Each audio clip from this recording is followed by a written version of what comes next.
в сайта ви и не искам да се заяждаме, но престанете с тия простоти.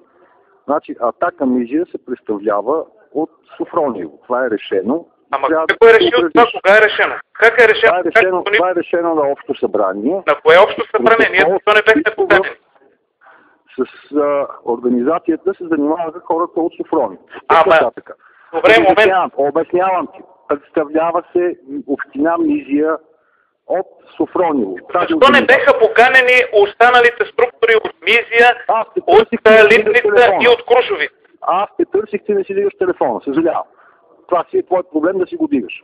Но, ако продължаваш с мизерии и се опитваш да всяваш разкол, ще последва изключване, а ако продължаваш да пишеш глупости по моя адрес, ще се видим и в съда. Това значи, виж какво, господин Лаков. Не искам да говоря. Следващата седмица публично ще си избориме абсолютно всички членове, ще си изборим книжките и ще повикаме, защото от вас явно не може да се разговаря. Вие сте се заиграли с комунистите. Тие, които сте ги назначили, са комунисти. Това за комунистите, което говориш, е основание да те осъдя и да платиш.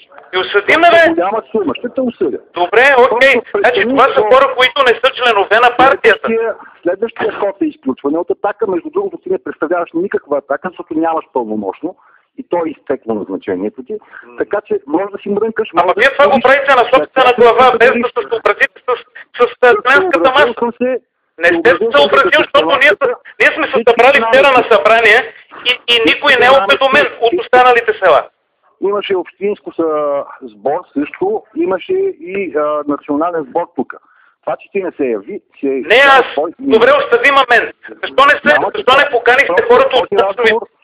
Този разговор повече няма да го водим. Защо не поканихте хората от Крушовица и хората от... Официално изключване от Атака, с пълното разграничаване, ако продължаваш да правиш мизерия. Ти има плаши с падане на глави, срезане на глави. Следващото е съдебен иск, който ще бъде доста сериозен. Предадохте Атака, господин Лаков. Да те гоня до дупка, предадохте Атака. Ама защо ще ме гоните до дупка? Какво съм направил аз? Пикливите си 50 гласа, които си направил в Мизия. Ясно ли? Ама не изкарвай изгледи. Защо ме заплашваш? Айде, чао. Защо ме... Че е в майката.